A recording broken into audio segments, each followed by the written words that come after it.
Hey everybody, Matthew here in Austin, and today's video is going to be over light therapy. We're going to be covering all the way from sunlight, but within sunlight it's a full spectrum, which means there's all the wavelengths, all the colors, and it's cool because certain colors kind of have more benefits than others. So we talk about red light, we're going to talk about green light, blue light, UV, white light, but we're going to first start with sunlight.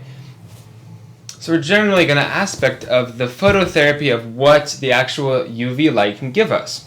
The UV light has many different spectrums, starting from in the 200 nanometer range, from all the way up even to the 300 nanometer range if it's in the narrow aspect. So what we're relating to is the differences of how you get vitamin D, the metabolism of it, and then some of its physiology. Because there might be some myths about sunlight versus food in their aspects of how much vitamin D that they have. In the international units, there's actually differences because of the metabolism. So say with the phototherapy that we get from the UV lights, from the sunlight, which is around the actual 230 to 313 nanometers, it's actually going to impact on our skin by the 7-dehydrocholesterol. The cholesterol of our cellular membranes is going to be impacted by the actual sunlight. This is for all organisms, and this is why we can actually get vitamin D mainly from animal foods and some fungi. And there actually are differences between the animal and the actual fungi vitamin D. But specifically, why we do need the actual sunlight is because of the process of the 7-dehydrocholesterol to be able to have a chemical reaction to give us pre-vitamin D, and therefore we have to actually hydroxylate these two compounds in the actual liver and the kidney. They're both responsible by their actual vitamin D hydroxylase enzymes to actually get that ProHormone vitamin D into the more active forms.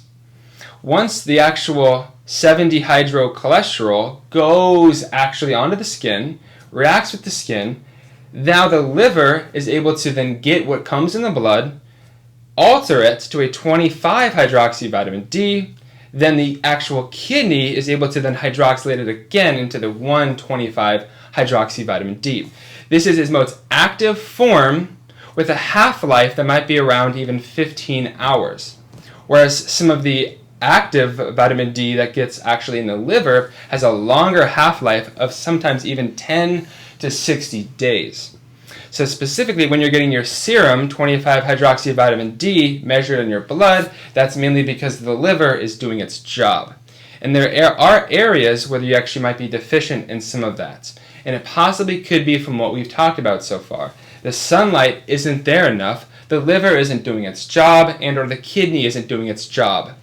And the relationship with the kidney related with the parathyroid glands due to parathyroid hormone actually has to stimulate vitamin D hydroxylase in the kidney. So we do need the actual healthy parathyroid glands, liver, kidney, and sunlight from the skin because of the phototherapy can actually stimulate our own endogenous production.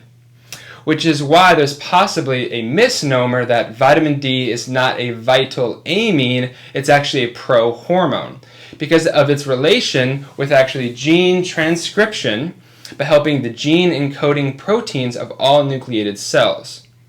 Some other functions of what active vitamin D can get, mainly from the sunlight, when it's in its active form, is actually modulate macrophage pattern or pathogen recognition, modulating T cells of our immune system, which are the thymus regulatory cells, helping with the immune pattern recognition of pathogens, as well as biological actions of the nucleus to help with cell proliferation and actually cell apoptosis. This goes down to the gene level of actually helping cells have their proper turnover. There's actually possibilities that there's actually antimicrobial peptides that can be produced due to the active vitamin D levels inside of our body. As well, because of the cell proliferation, there's also neuromuscular function when there's active vitamin D in the body. As well as very important things, is going to help with calcium mobilization from the gastrointestinal tract. This is going to alter the positively charged ions that sunlight can help us regulate. So this is calcium, magnesium specifically, as well by altering the phosphate concentration. This is why we've all heard that sunlight is so good for our bones. Calcium and phosphate are highly regularized in bone mineralization. Same with parathyroid hormone. So this relates their bone health, kidney and liver health, and skin health, all related to the phototherapy. There are differences when we do get it in other foods. They are stimulated by the sunlight, but it's a very indirect action. Since there's no endogenous production of the UV light that we get on our skin, what we get from the food, animal food sources of cholecalciferol or active vitamin D3 that you might have in your supplements, it is going to be slightly different. That requires fat digestion to be able to uptake that into our liver and then help activate those molecules by the liver and the kidney.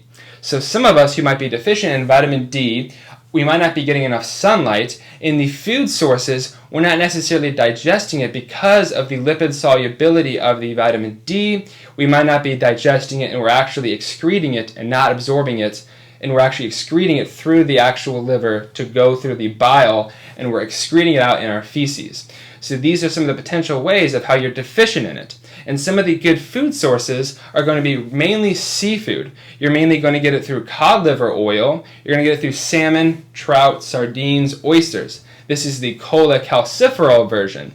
You're actually able to get it in the ergocalciferol. Vitamin D2 is able to happen in mushrooms. You can have certain mushrooms that were exposed to the sunlight, and those are a pretty good, decent source. If you're also vitamin D deficient, you do want to ensure that the actual liver and gallbladder area is not very stagnant, because you need the bile production to emulsify with some of that actual lipid solubility to help it circulate in your body. Where because some of that serum 25-hydroxyvitamin D have half-lives of many, many days to even months. And we can actually store the vitamin D in our liver. So, wrapping it all up, to have healthy vitamin D levels, you need sunlight to hit your skin, you need it to hit your eye to actually stimulate the suprachiasmatic nucleus to get those circadian rhythms going.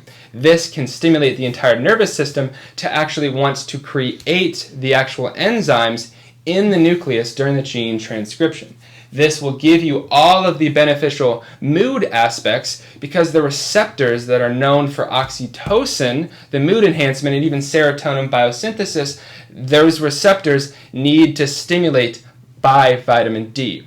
So that's the mood aspect, and also the immunomodulatory aspect is there. So for your overall health, well, and being, I would highly recommend you get the sunlight on your skin, you eat animal foods, and you can supplement with cod liver oil, and you can actually ensure that your fat digestion is in good benefits so that you can actually get the vitamin D and get all of those modulation aspects as well.